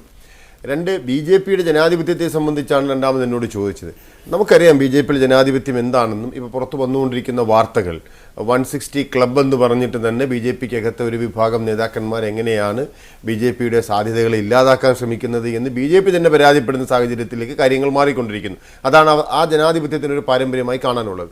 മറ്റൊന്ന്, ശ്രീ മാത്യു കുഴൽനാട് സംസാരിച്ച സമയത്ത് പറഞ്ഞു, ചെറുപ്പക്കാർക്ക് വേണ്ടിയിട്ട് മുതിർന്ന ആളുകൾ സ്ഥാനം മാറി കൊടുക്കുന്നു. അതുകൊണ്ടാണ് ചിദംബരത്തിന് പകരം അദ്ദേഹത്തിൻ്റെ മകൻ കാർത്തി ചിദംബരത്തെ അവതരിപ്പിക്കാൻ പോകുന്നത്. സച്ചിൻ പൈലറ്റ് 90 വയസ്സുള്ള വൃദ്ധനാണോ? മത്സരിക്കാൻ വയ്യ എന്ന് പറഞ്ഞിട്ട് ഓടാൻ നിൽക്കുന്ന സച്ചിൻ പൈലറ്റ് രാജസ്ഥാനിലെ PCC പ്രസിഡന്റ് ചെറുപ്പക്കാരനല്ലേ? അപ്പോൾ കോൺഗ്രസിൻ്റെ നേതാക്കന്മാർ അവരവരുടെ മണ്ഡലങ്ങളിൽ നിന്ന് പലായനം ചെയ്യുന്നു എന്നുള്ളത് ഒരു യാഥാർത്ഥ്യമാണെന്നും ആ യാഥാർത്ഥ്യ ബോധത്തിൻ്റെ പ്രശ്ന പരിസരത്ത് നിന്നുകൊണ്ട് തന്നെയാണ് ശ്രീ PC ചാക്കോ അഭിപ്രായ പ്രകടനം നടത്തിയിട്ടുള്ളത്. ധൈര്യപൂർവ്വം അദ്ദേഹം ഇത് പറഞ്ഞു എന്ന് മാത്രമേ നമുക്കിപ്പോൾ പറയാൻ കഴിയുകയുള്ളൂ. ഇനിയിപ്പോൾ ഇവിടെ ചോദിച്ച ചോദ്യം, നിശ്ചയമായിട്ടും കേന്ദ്രത്തിൽ കോൺഗ്രസിനും BJP-ക്കും എതിരായിട്ടുള്ള രാഷ്ട്രീയ പാർട്ടികളുടെ ഒരു പ്ലാറ്റ്ഫോം ഉണ്ടാകാൻ പോവുകയാണ് 16-ാം ലോക്സഭാ തെരഞ്ഞെടുപ്പിന് ശേഷം. അത് പലരും പറയുന്ന പോലെ ആരാണ് നേതാവ്, എന്താണ് പരിപാടി, അതൊക്കെ തെരഞ്ഞെടുപ്പിന് ശേഷം ഉണ്ടാകേണ്ട കാര്യമാണ്. അതിൽ ആർക്കൊക്കെ എത്ര സീറ്റുകൾ ഉണ്ടാകുമെന്നുള്ളതും ഈ തെരഞ്ഞെടുപ്പ് കഴിയുമ്പോൾ നമ്മുടെ മുമ്പിൽ വ്യക്തമാകാൻ പോകുന്ന ഒരു സാഹചര്യമാണ്. കാരണം ഈ കഴിഞ്ഞ എല്ലാ മാധ്യമങ്ങളും കൂടി ആഞ്ഞു പിടിച്ചിട്ടും BJP-യുടെ സംഖ്യ എവിടെയാണ് എത്തി നിൽക്കുന്നതെന്നുള്ളത് നമ്മൾ കണ്ടുകൊണ്ടിരിക്കുകയാണ് ഓരോ ദിവസവും. തെക്കേ ഇന്ത്യയിലെങ്കിലും തന്നെ ഒരു ഘടകകക്ഷിയെ പോലും നിർത്താൻ കഴിയാത്ത തരത്തിൽ BJP മാറിക്കൊണ്ടിരിക്കുന്നു. കോൺഗ്രസ് ഈ പറഞ്ഞതുപോലെ നേതാക്കന്മാർ തന്നെ പലായനം ചെയ്യുന്നൊരവസ്ഥയിലെത്തുന്നു. അപ്പോൾ സ്വാഭാവികമായിട്ടും ഉണ്ടാകാൻ പോകുന്നത് കോൺഗ്രസ് ഇതര BJP ഇതര പാർട്ടികളുടെ ഒരു കൂട്ടായ്മ പാർലമെന്റ് തെരഞ്ഞെടുപ്പിന് ശേഷം ഇന്ത്യയിൽ ഉണ്ടാകാൻ പോവുകയാണ്. അതിന്റെ രൂപവും ഭാവവും ഒക്കെ അപ്പോഴുണ്ടാകുന്ന സാഹചര്യങ്ങളെ അടിസ്ഥാനമാക്കിയായിരിക്കും ഉണ്ടാകുന്നത്. അതിനു വേണ്ടിയിട്ട് നമ്മൾ കാത്തിരിക്കേണ്ടതായിട്ട്. ശ്രീ KJ ജേക്കബ്, ഇതിനിടയിൽ PC ചാക്കോ പറഞ്ഞ കാര്യങ്ങളിൽ ഒരുപാട് കാര്യങ്ങൾ ചർച്ച ചെയ്യുമ്പോൾ ഒരുപക്ഷെ അധികമാരും ശ്രദ്ധിക്കാതെ പോയ ഒരു വരി അതിനകത്തുണ്ട്. കോൺഗ്രസ് രാഷ്ട്രീയത്തിൽ ഒരു തലമുറ മാറ്റത്തിനുള്ള സമയമായിരിക്കുന്നു എന്ന് ചാക്കോ പറഞ്ഞു. നമുക്കറിയാം, ഈ തെരഞ്ഞെടുപ്പിൻ്റെ ആദ്യഘട്ടങ്ങളിൽ തന്നെ പുതുതലമുറയിലുള്ളവർക്ക് കൂടുതൽ അവസരങ്ങൾ നൽകണം, ഒരു ന്യൂ ജനറേഷൻ പൊളിറ്റീഷ്യൻസ് ഉണ്ടാകണം, അവർക്ക് അവസരങ്ങൾ നൽകുന്നതായിരിക്കണം ഈ തെരഞ്ഞെടുപ്പ് എന്ന ആശയം രാഹുൽ ഗാന്ധി മുന്നോട്ട് വച്ചിരുന്നു. ഡൽഹിയിലെ പല മാധ്യമ സുഹൃത്തുക്കളും അതോടൊപ്പം തന്നെ ഡൽഹിയിലെ രാഷ്ട്രീയ വൃത്തങ്ങളിലും പറഞ്ഞു കേൾക്കുന്നത് അഹമ്മദ് പട്ടേൽ, അംബിക സോണി, ദിഗ്വിജയ് സിംഗ്, അജയ് മാക്കൻ, ജനാർദ്ദൻ ദ്വിവേദി തുടങ്ങിയ ഒരു 5-അംഗ സംഘത്തിൻ്റെ പിടിയിൽ അകപ്പെട്ടിരിക്കുകയാണ് കോൺഗ്രസ് എന്നും രാഹുൽ ഗാന്ധി ആശിച്ചതുപോലെ അദ്ദേഹം പ്രതീക്ഷിച്ചതുപോലെ സ്ഥാനാർത്ഥി നിർണയമോ അദ്ദേഹത്തിൻ്റെ ആശയങ്ങൾ നടപ്പാക്കുന്ന രീതിയിലുള്ള തെരഞ്ഞെടുപ്പ് നീക്കങ്ങളോ ഉണ്ടായില്ലെന്നും ഇതിലുള്ള അമർശമാണ് PC ചാക്കോ ഇന്ന് തുറന്ന പ്രസ്താവനകളിലൂടെ നടത്തിയിട്ടുള്ളതെന്നുമാണ്. അതായത് അദ്ദേഹം സോണിയാഗാന്ധിക്കും രാഹുൽ ഗാന്ധിക്കും അനുകൂലമായ പരാമർശമാണ് നടത്തിയിട്ടുള്ളതെന്നാണ് ഡൽഹിയിലെ രാഷ്ട്രീയ ഉപശാലകളിൽ പറഞ്ഞു കേൾക്കുന്നതാണ്. താങ്കൾക്ക് ഇതിനോട് കമൻറ്റ് ചെയ്യാനുണ്ടോ? എനിക്കതിലൊരു കമൻറ്റ് ഉണ്ട്. ഇതിനകത്ത് കൃത്യമായിട്ട് നമുക്കത് പറയാൻ പറ്റില്ലെങ്കിലും ഗവൺമെൻറ്റും പാർട്ടിയും തമ്മിൽ ഒരു ഡിസ്കണക്റ്റ് ഉണ്ടായിരുന്നു എന്ന് വിശ്വസിക്കുന്ന ഒരാളാണ് ഞാൻ. കോൺഗ്രസിൻ്റെ ട്രഡീഷണൽ ആയിട്ടുള്ള പോളിസികളിൽ നിന്നും വളരെ വ്യത്യസ്തമായ ഒരു ഗവൺമെൻറ്റാണ് ഈ കഴിഞ്ഞ UPA രണ്ടാം ഗവൺമെൻറ്. അതിൽ നമ്മൾ നേരത്തെ പറഞ്ഞ വിവരാവകാശ നിയമത്തിൻ്റെ കാര്യത്തിൽ വെള്ളം ചേർക്കാനുള്ള ശ്രമം പല പ്രാവശ്യം നടന്നു. ഭക്ഷ്യസുരക്ഷാ ബില്ല് കഴിയുന്നിടത്തോളം ഡിലേ ചെയ്യാൻ വേണ്ടി ഗവൺമെൻറ്റിലുള്ള ആൾക്കാർ തയ്യാറായിരുന്നു. ഇതൊക്കെ സോണിയാഗാന്ധി പരമാവധി ശ്രമിച്ചിട്ട് പോലും ഈ കാര്യങ്ങളൊക്കെ ഭക്ഷ്യസുരക്ഷാ ബില്ല് വേണ്ട പോലെ നടപ്പാക്കാൻ കഴിഞ്ഞില്ല. അവർ ഉറച്ച നിലപാടെടുത്തുകൊണ്ട് മാത്രമാണ് RTI ഭേദഗതി പലതും നടപ്പാക്കാതെ പോയത്. അതുകൊണ്ട് ഗവൺമെൻറ്റിൻ്റെ കാര്യത്തിൽ, ഭരണം നടത്തുന്ന കാര്യത്തിൽ ഗവൺമെൻറ്റും സോണിയാഗാന്ധിയും തമ്മിൽ, അല്ലെങ്കിൽ രാഹുൽ ഗാന്ധിയും സോണിയാഗാന്ധിയും അടങ്ങുന്ന, അല്ലെങ്കിൽ AK ആൻ്റണിയും ഒക്കെ അടങ്ങുന്ന ഒരു ഗ്രൂപ്പും കാര്യങ്ങൾ നടത്തുന്ന വേറൊരു ഗ്രൂപ്പും തമ്മിൽ ഒരു വ്യത്യാസമുണ്ട് എന്നൊരു തിയറി വന്നാൽ അത് വിശ്വസിക്കാൻ എനിക്ക് താല്പര്യമുണ്ട്. അത് സത്യമായിരിക്കാനുള്ള സാധ്യതയുണ്ട്. ശ്രീ മാത്യു കുഴൽനാടൻ, കേരളത്തിലെ 20 മണ്ഡലങ്ങളിൽ 20 പൊന്നിൻ കൂടങ്ങളാണ് ഉള്ളത് എന്ന് UDFിലെ ഒരു പ്രധാന ഘടകകക്ഷി നേതാവ് അഭിപ്രായപ്പെടുകയുണ്ടായി. ശ്രീ PC ചാക്കോ ഇന്ന് പറഞ്ഞതും കേരളത്തിൽ വൻ വിജയം ഉണ്ടാക്കുമ്പോഴും കേന്ദ്രത്തിൽ കോൺഗ്രസിന് അധികാരത്തിൽ വരാൻ പറ്റാത്ത സാഹചര്യം, അങ്ങനെ ഒരു ചരിത്രം ഉണ്ടായിട്ടുണ്ടെന്നാണ്. അദ്ദേഹം കേരളത്തിൻ്റെ കാര്യത്തിൽ സംശയിക്കുന്നില്ല. പക്ഷേ അദ്ദേഹം പറയുന്നത് ദേശീയ രാഷ്ട്രീയ സാഹചര്യം കോൺഗ്രസിന് അനുകൂലമല്ല എന്നാണ്. ഇത് ഒരു തുറന്നു പറച്ചിലായി, ശരിയായ സാഹചര്യങ്ങൾ മനസ്സിലാക്കിക്കൊണ്ട് ഒരു നേതാവ് പക്വതയോടുകൂടി നടത്തിയ ഒരു പരാമർശമായി അംഗീകരിക്കാൻ താങ്കൾക്ക് കഴിയുമോ? ഗോപീഷൻ ഈ ചർച്ചയിൽ ഗോപീഷൻ എന്നോട് ഒരു ചെറിയൊരു പരിഗണന കാണിക്കണം. കാരണം ബാക്കി 4 പേരും കോൺഗ്രസിനെ ഇത് പ്രശ്നാത്മകമായി സമീപിക്കുമ്പോൾ എനിക്ക് പറയാനുള്ള സമയത്താണ്. ഇവിടെ 2-3 കാര്യങ്ങൾ കൂടി പറയേണ്ടതാണ്. ഡിസ്കണക്ട് ആയി പോകുന്നത് എനിക്ക് ചെയ്യാൻ കഴിയില്ല. ഇവിടെ പറഞ്ഞു വന്നത് എന്താ, ഇവിടെ ജോർജ് കുര്യൻ പറഞ്ഞു ഇതിന്റെ പ്രധാനമന്ത്രി സഖ്യകക്ഷികൾ ഓടുകയാണ് എന്ന്. ഇതൊക്കെ ഈ നാട്ടിലെ ജനങ്ങളോട് പറയാൻ കൊള്ളാവുന്ന കാര്യമാണോ? കഴിഞ്ഞ 10 വർഷം UPA എന്ന് പറഞ്ഞ മുന്നണി സംവിധാനത്തെ നയിച്ച് വിജയകരമായി പൂർത്തിയാക്കിയ ഒരു പ്രധാനമന്ത്രി, അതവിടെ നിൽക്കട്ടെ. അദ്വാനിയുടെ കാര്യം അദ്ദേഹം അതും അവിടെ നിൽക്കട്ടെ. നരേന്ദ്രമോദിയെ പ്രധാനമന്ത്രി സ്ഥാനാർത്ഥി പ്രഖ്യാപിച്ചപ്പോൾ തന്നെ സംഭവിച്ച കാര്യം എന്താ? അവരുടെ എത്രയോ കാലമായിട്ട് അലയാണ് നിതീഷ് കുമാർ. നരേന്ദ്രമോദി എന്ന വ്യക്തിയാണ് അദ്ദേഹം വിട്ടു. മിനിഞ്ഞാന്നാണ് ബോംബെയിലെ ശിവസേനയുടെ പ്രസ്താവന വന്നത്. ഇത് ഘടകകക്ഷിയിൽ ഇട്ടിട്ട് പോകുന്ന BJP മോഡിയാണ്. ഒരു ശാസ്ത്രപരമായ, സംബന്ധമായ, നയപരമായ, സംഘടനാപരമായ ഒരു വിഷയത്തിലല്ല. മോഡി എന്ന വ്യക്തിയെ അംഗീകരിക്കാൻ കഴിയില്ല, അല്ലെങ്കിൽ അദ്ദേഹത്തിന്റെ രാഷ്ട്രീയത്തെ അംഗീകരിക്കാൻ കഴിയില്ല, അദ്ദേഹത്തിന്റെ സമീപനത്തെ അംഗീകരിക്കാൻ കഴിയില്ല എന്ന ആളുകൾ പോവുകയാണ്. അത് വളരെ ഗൗരവമാണ്. മൻമോഹൻ സിംഗിനെ തള്ളിപ്പറഞ്ഞ ആരാണ് പോയത്? 10 വർഷം ഒരു മുന്നണിയെ നയിച്ച നേതാവിനെയാണ് സ്വന്തം പാർട്ടിക്കകത്ത് സ്വന്തം നേതാവിന്റെ ഈ അവസ്ഥയുള്ളപ്പോൾ ഇത് പറയുന്നത്. പിന്നെ അദ്ദേഹം ഈ സീറ്റ് നിർണയത്തെ സംബന്ധിച്ച് വാരണാസി കാര്യം പറഞ്ഞു. കോൺഗ്രസിന്റെ സോണിയാഗാന്ധിയോ രാഹുൽ ഗാന്ധിയോ സീറ്റിൽ മത്സരിക്കണമെന്ന് ആഗ്രഹം പ്രകടിപ്പിച്ചാൽ കോൺഗ്രസിലെ ഏത് നേതാവും 100% ആത്മാർത്ഥവും 2 കൈയും നീട്ടി അവരെ സ്വീകരിക്കും. അത് പോട്ടെ, അത് അദ്ദേഹം പറയുന്നത് ഇവിടെ ജനാധിപത്യം ഇല്ലാത്തതുകൊണ്ടാണ്. നമുക്ക് ഫോർ എക്സാമ്പിൾ കേരളത്തിലെ CPMന്റെ കാര്യം എടുക്കാം. CPMന്റെ സഖാവ് പിണറായി വിജയൻ, അദ്ദേഹത്തിന് ഇവിടെ ഏതെങ്കിലും ഒരു CPM മത്സരിച്ച് ജയിച്ച MLA മത്സരിക്കണമെന്ന് ആഗ്രഹം പ്രകടിപ്പിച്ചാൽ ഇവിടുത്തെ CPMന്റെ നേതാവ് പറയോ ഞാൻ മാർക്കില്ലാന്ന്? അത് അവിടെ അത് അങ്ങനെയൊന്നും പറഞ്ഞു ഒഴിയാൻ ശരിയല്ല. അതൊക്കെ വെറുതെ നിങ്ങളുടെ പ്രധാനമന്ത്രി സ്ഥാനാർത്ഥി മത്സരിക്കാൻ ആഗ്രഹിക്കുന്ന സ്ഥിതിക്ക് നിങ്ങളുടെ നേതാക്കന്മാർ മാറാൻ തയ്യാറല്ല എന്ന് പറഞ്ഞാൽ വൈകാരികമായി ആ നേതാവിനെ BJP നേതാക്കൾ പ്രവർത്തകർക്കോ കഴിഞ്ഞിട്ടില്ല എന്നുള്ളതാണ്. എന്തിനാണോ അംഗീകരിക്കാൻ പഠിക്കുന്നത്? അല്ലെങ്കിൽ ഈ രാജ്യത്ത് അല്ലെങ്കിൽ BJPയുടെ പരമോന്നത നേതാവാണ് എന്ന് പറഞ്ഞ് നിങ്ങൾ അവതരിപ്പിച്ച നരേന്ദ്രമോദിക്ക് വാരണാസിയിലോ സീറ്റ് മാറിക്കൊടുക്കാൻ നിങ്ങളുടെ നേതാവ് തയ്യാറല്ല എന്ന് പറയുമ്പോൾ വലിയ ജനാധിപത്യത്തിന്റെ സങ്കല്പമാണെന്ന് ആരോടാണ് പറയാൻ കഴിയുക? പിന്നെ രണ്ടാമത്തെ ഒരു കാര്യം, എന്റെ ഏറ്റവും ബഹുമാനായ സുഹൃത്ത് ശ്രീ ദേവരാജനോട് ഇവിടുത്തെ മുന്നണി രാഷ്ട്രീയ ഇടതുപക്ഷ വാർത്തകളെ കുറിച്ചൊക്കെ ഞാൻ ചോദിക്കട്ടെ, ആത്മാർത്ഥമായിട്ടാണോ ഇത് പറയുന്നത്? ഫോർവേഡ് ബ്ലോക്കിന്റെ സ്ഥിതി എന്താണ്? കേരളത്തിൽ ദേവരാജൻ മത്സരിക്കാൻ വേണ്ടി തയ്യാറെടുത്ത കാര്യമാണ്. പിന്നെ ഇടതുപക്ഷത്തിന്റെ സാധ്യത പറയുമ്പോൾ ഏറ്റവും പ്രമുഖ ഘടകമായിരുന്ന ദേശീയ തലത്തിലോ ഒരു അംഗീകാരമുള്ള ഇടതുപക്ഷ പാർട്ടിയായ RSP കഴിഞ്ഞ ദിവസമല്ലേ നിങ്ങൾ വിട്ടുപോയത്? ഏത് സാഹചര്യത്തിലാണ് ആരെയാണ് കുറ്റപ്പെടുത്തുന്നത്? കോൺഗ്രസിനെ UP കുറ്റപ്പെടുത്താൻ ഒരു വിരൽ നിങ്ങൾ UPAക്കും കോൺഗ്രസിനും നേരെ ചൂട്ടുമ്പോൾ ബാക്കി 3 വരകൾ നിങ്ങൾക്ക് നേരെ നിഷേധിക്കാൻ കഴിയുമോ? ഏത് ഇടതുപക്ഷ ഐക്യത്തെ കുറിച്ച് അല്ലെങ്കിൽ ഏത് ഇടതുപക്ഷ സാധ്യതയെ കുറിച്ചാണ് സംസാരിക്കുന്നത്? പിന്നെ കോൺഗ്രസിന്റെ കഴിഞ്ഞ 10 വർഷത്തെ ഭരണം 100% ഈ രാജ്യത്ത് പൗരന്മാരെ എംപവർ ചെയ്യുന്ന ഒരു ഭരണമായിരുന്നു. പ്രതികരണം കൂടി എടുക്കട്ടെ ശ്രീ മാത്യു കുഴൽനാടൻ. ശ്രീ ജി ദേവരാജൻ മറുപടി പെട്ടെന്ന്. അല്ല, ഇടതുപക്ഷ പാർട്ടികൾ ഇവിടെ ശ്രീ മാത്യു കുഴൽനാടൻ പറഞ്ഞതുപോലെയുള്ള ഒരു ചട്ടക്കൂടിനകത്ത് നിന്ന് പ്രവർത്തിക്കുന്ന പാർട്ടികളല്ല. താത്വികമായി അതുപോലെ തന്നെ നയപരമായി കൂട്ടായ ചർച്ചകളെടുക്കുന്ന തീരുമാനങ്ങളുടെ അടിസ്ഥാനത്തിൽ പ്രവർത്തിക്കുന്ന ഒരു പാർട്ടിയാണ്.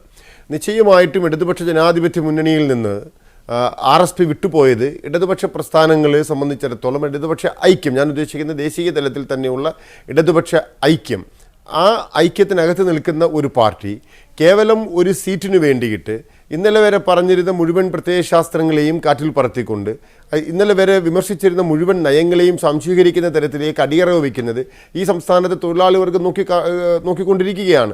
അത് ഇടതുപക്ഷത്തിനോട് കാട്ടിയിട്ടുള്ള ഇടതുപക്ഷ വിരുദ്ധ നിലപാടാണ്, തൊഴിലാളി വർഗത്തോട് കാട്ടിയിട്ടുള്ള അനീതിയാണ്. അത് വരും ദിവസങ്ങളിൽ തെളിയിക്കപ്പെടാൻ പോകുന്ന ഒരു കാര്യം കൂടിയാണ്. ഞാൻ അതിൻ്റെ വിശദാംശങ്ങളിലേക്ക് പോകാൻ ആഗ്രഹിക്കുന്നില്ല. കാരണം ഈ തീരുമാനമെടുക്കുന്ന വേദിയിലോ അല്ലെങ്കിൽ തീരുമാനമെടുത്ത സ്ഥലത്തോ ഫോർവേഡ് ബ്ലോക്ക് ഉണ്ടായിരുന്നില്ല എന്നുള്ളതാണ്.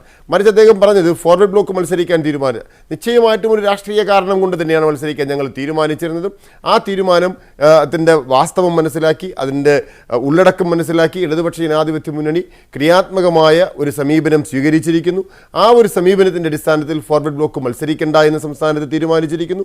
സംസ്ഥാനത്ത് 20 LDF സ്ഥാനാർത്ഥികൾക്ക് വേണ്ടി രംഗത്തിറങ്ങാൻ ഫോർവേഡ് ബ്ലോക്ക് തീരുമാനിച്ചിട്ടുണ്ട്. അതുകൊണ്ട് തന്നെ കൂടുതൽ ഐക്യം. തെരഞ്ഞെടുപ്പ് വരുന്നതിന് തൊട്ട് മുൻപ് തന്നെ ഞങ്ങൾ തോറ്റ് പ്രതിപക്ഷത്തിരിക്കാൻ പോകുന്നവരാണ് എന്ന് മുതിർന്ന നേതാവ് പറയുന്നതോടെ മറ്റ് എല്ലായിടങ്ങളിലെയും തെരഞ്ഞെടുപ്പ് ഫലത്തെ ദുസ്വാധീനിക്കാൻ, നെഗറ്റീവായി സ്വാധീനിക്കാൻ ഇടവരുത്തുന്നതല്ലേ ഇത്? അത് പ്രകടമാണത്. പക്ഷേ നമ്മൾ യാഥാർത്ഥ്യത്തെ മറച്ചു വെച്ചിട്ട് കാര്യമില്ല. എനിക്ക് തോന്നുന്നു ചാക്കോ ഏറ്റവും പ്രകടമായിട്ട് കോൺഗ്രസ് ഇന്ന് നേരിട്ടുകൊണ്ടിരിക്കുന്ന പ്രശ്നം ദക്ഷിണേന്ത്യയിലാണ്. ഉത്തരേന്ത്യയിൽ കഴിഞ്ഞ 4 സംസ്ഥാനങ്ങളിലെ തെരഞ്ഞെടുപ്പ് നമ്മൾ കണ്ടതാണ്. അതിൻ്റെ റിസൾട്ട് എന്താണെന്ന് നമ്മൾ കണ്ടതാണ്. കഴിഞ്ഞ പ്രാവശ്യത്തെ UPA ഗവൺമെൻറ്റിന് ഒരു ലോട്ടറി അടിച്ചതുപോലെ കിട്ടിയതായിരുന്നു ആന്ധ്രാപ്രദേശിലെ ഫലം. 36 സീറ്റ് മറ്റാണെന്ന് എനിക്ക് തോന്നുന്നു ആന്ധ്രാപ്രദേശിൽ നിന്ന് കിട്ടിയത്. ഇപ്രാവശ്യം TSR കോൺഗ്രസ് വരുമെന്ന് വിചാരിച്ചിരുന്നു. ചന്ദ്രശേഖർ റാവുവിൻ്റെ പാർട്ടി കോൺഗ്രസിലേക്ക് ലയിക്കുമെന്ന് വിചാരിച്ചിരുന്നു. അവർ വരില്ല. അവർ ചിലപ്പം BJP ആയിട്ട് ടൈപ്പ് എന്നുള്ള നമ്മൾ അവസാനമായിട്ട് കേൾക്കുന്നത്. സീമാന്ധ്രയിലേക്ക് കോൺഗ്രസ് നോക്കാൻ പോലും പറ്റാത്ത അവസ്ഥയുണ്ട്. തമിഴ്നാട്ടിൽ ഒരു സഖ്യവുമില്ല. കർണാടകം മാത്രമാണ് സൗത്ത് ഇന്ത്യയിൽ കോൺഗ്രസ്സിന് സബ്സ്റ്റാൻഷ്യലായിട്ട് ഒരു സീറ്റ് കൊടുക്കാനുള്ളത്. അപ്പം യാഥാർത്ഥ്യത്തെക്കുറിച്ച് പറഞ്ഞു, സത്യം പറഞ്ഞു എന്ന് മാത്രമേ നമുക്കതിനെക്കുറിച്ച് കമന്റ് ചെയ്യാൻ. Shri KJ Jacob, Shri G Devarajan, Shri George Kurian, ഒപ്പം തന്നെ ശ്രീ മാത്യു കുഴൽനാടൻ ഈ ചർച്ചയിൽ പങ്കെടുത്തതിന് ഈ സ്പെഷ്യൽ എഡിഷൻ പൂർണ്ണമാകുന്നു. Good bye, good night.